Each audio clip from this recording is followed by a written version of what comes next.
Palace standoff. Sergeant Thomas Aldridge had walked the same corridor for 22 years.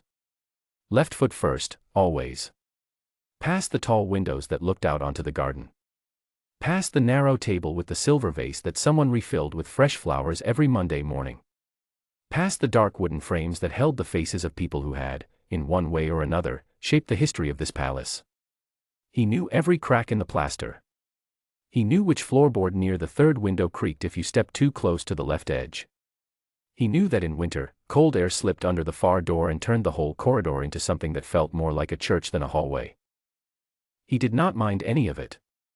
This was his corridor. He had earned it slowly, the way a man earns anything that truly matters, quietly, without announcement, one morning at a time. At the end of the corridor, near the tall arched window that caught the best of the afternoon light, hung a portrait. It was a painting of Princess Catherine. She was seated in the portrait, turned slightly to the left, dressed in deep blue. Her expression was not quite a smile and not quite serious, it was something in between, the kind of look that suggested she had just thought of something worth keeping to herself. The painter had caught her well. Better than most photographers ever managed, Aldridge always thought, because a camera captured a moment, but this painting had captured something closer to a person. He checked the wire on his way past. The wire was fine. It had always been fine. He knew this. He checked it anyway, the same way a person checks that the door is locked even after they have already heard the click. The palace had been changing. Not loudly. Not all at once. But in the way that large, old places change when the people inside them change, gradually, and then faster than anyone expected. Queen Elizabeth II had passed. The world had paused for a breath, then kept moving. King Charles III had taken his place, and with him came adjustments, rearrangements, the quiet reshuffling of a household that had run one way for 70 years and now had to learn another. Staff did not discuss this directly. That was not how things worked here. You noticed a different painting in a room. You noticed a piece of furniture moved to a different wing. You said nothing. You adapted. Aldridge had adapted to many things in 22 years. He noticed the changes in the East Wing first. Portraits moved. Not removed, moved. Relocated to less prominent positions. It was institutional housekeeping, or at least that was the official version. The unofficial version lived in the looks that staff exchanged in corridors when they thought no one senior was watching. 3 portraits had moved from the hallway adjacent to Aldridge's corridor in the space of 2 weeks. He noted this.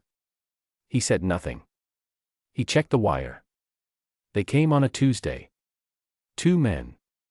Young, efficient, wearing the plain dark clothing of palace maintenance staff.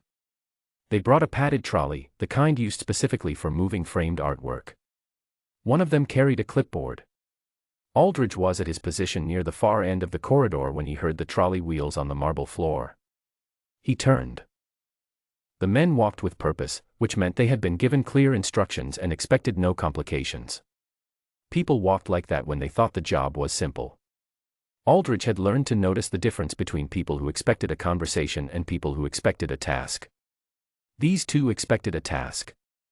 They stopped in front of the portrait. The taller of the 2 men checked his clipboard.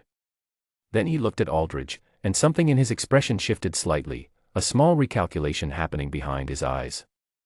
"Sergeant," he said, politely. "We have a removal order for this piece. It's being relocated to the West Archive." He held the clipboard out. Aldridge took it. "Read it." Read it again, slowly, from the top. The order was properly formatted. It carried the right stamps. It had been signed by someone with the authority to sign such things. Everything about it was correct. He handed the clipboard back. "The portrait remains where it is," he said. The men blinked. "Sorry." "The portrait remains where it is." He said it the same way both times. Same tone. Same volume. He did not raise his voice. He did not explain further.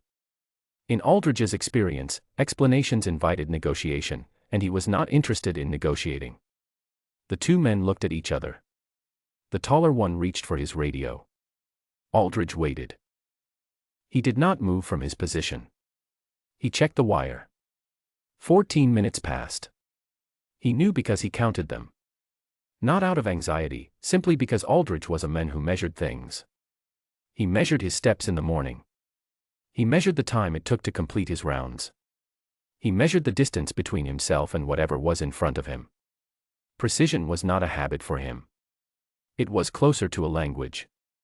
At the 14-minute mark, he heard footsteps from the far end of the corridor. Not the sound of maintenance staff. Different shoes. Slower pace. The particular sound of someone who had not been summoned but had chosen to come. Queen Consort Camilla walked into the corridor without hurry. She was dressed simply, for palace standards. She did not have the bearing of someone who had rushed from another engagement. She had the bearing of someone who had decided, at a calm and unhurried moment, that this particular matter was worth her personal attention. She looked at Aldrich. She looked at the portrait.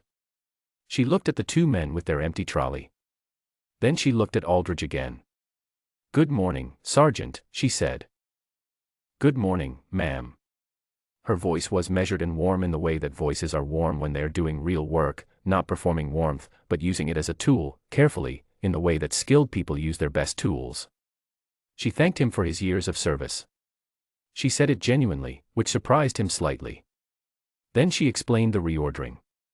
She used words like adjustment and transition and evolution, and she used them in the way a person uses words when they want the listener to understand that resistance is not only unnecessary but slightly beside the point.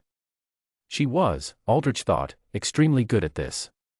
He listened to all of it. He did not interrupt. When she finished, he said, "The portrait remains where it is, ma'am." Just that. 7 words. He attached nothing to them. No apology and no defiance, no explanation and no invitation for further discussion. He simply stated it, the way you state a fact about the weather. Something shifted in the corridor then. Not dramatically. Not loudly. But the air in the room became different in the small, particular way that air becomes different when two people both understand that something real is happening and neither of them is going to pretend otherwise. Camilla looked at him for a moment. "The order has been properly authorized," she said. "Yes, ma'am." "You understand the chain of command here?" "Yes, ma'am." A pause. Not a long one. But long enough. "Then I want to understand your position," she said. "Who authorized this portrait to remain in this location?" The corridor was very quiet. Aldrich stood perfectly still, the way a person goes still not from fear but from the particular internal effort of deciding something. Of choosing, in the space of a breath, between what is easier and what is true. "The princess asked me to, ma'am," he said. "Before she was ill." He did not elaborate. The 2 words, "before she was ill," fell into the silence of the corridor and stayed there, heavy and unhurried, the way important things stay when no one rushes to cover them up. One of the removal men looked at the floor. The other adjusted his grip on the trolley handle. Camilla said nothing for a moment. She looked at Aldrich. Then she looked at the portrait. She stood in front of it for a few seconds, long enough to look, not long enough to study. The woman in the painting looked slightly to the left with her half-smile, keeping whatever thought she was holding entirely to herself. No one in the corridor spoke. Then Camilla turned. She nodded once, not at Aldrich specifically, not at the portrait, not at anyone in particular. It was the nod of a person who has arrived at a private conclusion and is choosing, deliberately, to keep it private. She walked back down the corridor. The removal men looked at each other. One of them reached for his radio again, then stopped. He looked at the portrait. He looked at Aldrich. He put his radio away. They wheeled the empty trolley back the way they had come. The corridor was quiet again. Aldrich stood where he was for a moment longer than necessary. Then he walked to the portrait, reached up, and checked the wire. Fine. As it had always been. He told no one. That evening, in the staff quarters, the usual conversations happened, about the day, about the palace, about the small irritations and occasional dignities of working in a place that the rest of the world considered significant and those inside it considered, mostly, a job. Aldrich sat with his tea and said nothing unusual. When a younger guard asked him how the East Wing rounds had gone, he said, "Fine." That was accurate, in its way. 3 days later, he heard from a colleague that 2 more portraits had been scheduled for relocation. Different corridor, different wing. He nodded when he heard this. He said nothing else. The following Monday, he walked his rounds. East corridor. Left foot first. Past the windows, past the silver vase with its fresh flowers, past the dark wooden frames.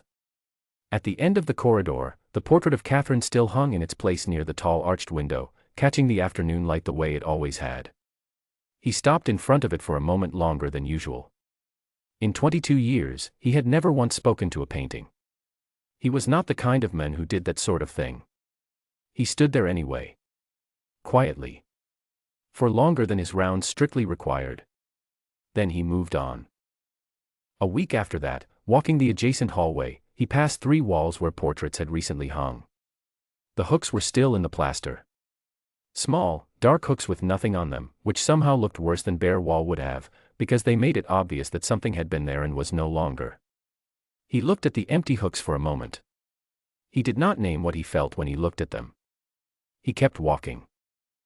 2 weeks later, a senior staff administrator stopped him in the morning and told him, with the particular careful tone people use when they want to deliver information without explaining why they have it, that Sergeant Aldrich's corridor assignment had been reviewed and formally confirmed. The East Corridor. Permanent assignment. Aldrich thanked him. The administrator nodded and moved on. Standing alone in the hallway after, Aldrich tried to work out what had happened. Whether Camilla had given a quiet order to leave the portrait untouched.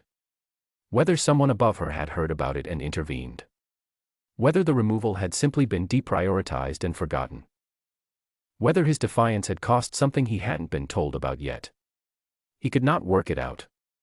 There were too many channels through which a thing like this could have traveled, too many hands it might have passed through before arriving at its conclusion. He thought about Princess Catherine.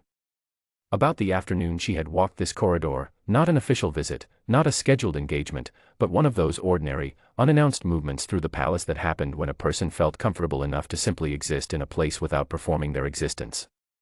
She had stopped in front of the portrait. She had looked at it for a while, the same way Aldrich had come to look at it over the years, not studying it, just being near it. Then she had looked at him. And she had said, in the quiet, straightforward tone she used when she was not speaking for any record, that she was glad this one was here. In this corridor. In this light. She had not asked him to protect it, not technically.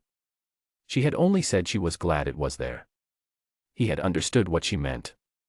He was not certain, standing in the hallway 2 weeks after the confrontation, whether he had done the right thing. He had disobeyed a properly authorized instruction. He had, in the plainest terms, refused a direct request from someone well above his position. He had done this on the basis of a conversation that had no official record, made by someone who was no longer in a position to confirm it. He had done it anyway. He walked his rounds. East Corridor. Left foot first. At the end of the hall, the portrait hung where it always had. He checked the wire. He moved on. He would be back tomorrow.